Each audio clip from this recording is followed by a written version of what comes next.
Where does that leave us as this trade war progresses this morning? Well, it leaves us in chaos is the short answer, and you can see that in the markets already. In terms of the real world impact, it's going to take time for this to play out. And the way it's going to happen is you're going to see supply chains beginning to rejigger like dominoes falling. If you think about how many parts are imported, say for the average car, I mean it's hundreds, it could be thousands for some pieces of equipment, and as those pieces get imported, the retailers are going to have to decide who's going to pick up the costs. Are they going to try and push it on to suppliers? Are they going to take some of the pain themselves? Are they going to pass it on to consumers? And so, in different products, in different industries, in different parts of our lives, we're going to begin to see prices shift.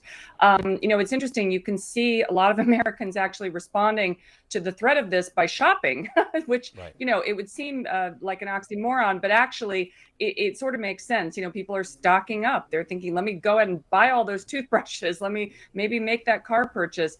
You're even seeing, certain retailers, automakers are not actually sending as many cars out for export. They're kind of hoarding supplies. So we're beginning to see the sorts of things you see at the beginning of a trade war, which is disruption to the status quo. I'm watching next, but there are 4 groups that you want to be watching here. 4 clues to finding those stocks that are not just going to protect your money, but help your portfolio grow. First is going to be companies with mostly US-based production and supply chains. And that second part is the most important part there, because while a lot of companies might assemble their final product in the US, they still rely heavily on parts manufactured overseas.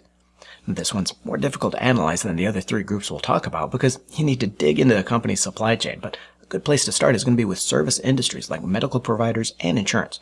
Stocks like United Healthcare, ticker UNH, and Cigna Group, ticker CI, were up against the market sell-off on Thursday. I'm also watching for companies that have a counter-cyclical benefit to their benefit, companies that might see sales rise when volatility increases and the market falls. The major stock exchanges like the CME Group, ticker CME, and the CBOE Global Markets, ticker CBOE, both benefit as those risks increase and investors rush to hedge the downside with options, futures, and other derivatives investments. And here you might also include gold miners like Newmont Corporation, ticker NEM, that benefit as that price of gold reaches new highs for its safe haven status. While the price of gold did drop 1% on Thursday, it's up 36% over the last year on continually new highs. Now, another obvious group of stocks to watch are those in the consumer staples, companies selling things that we have to buy no matter what, like groceries, beverages, households and personal products, and tobacco. The sector was up more than 1% on Thursday, beating the overall market by nearly 5% on the day, and with 28 of the 38 companies in the sector posting gains.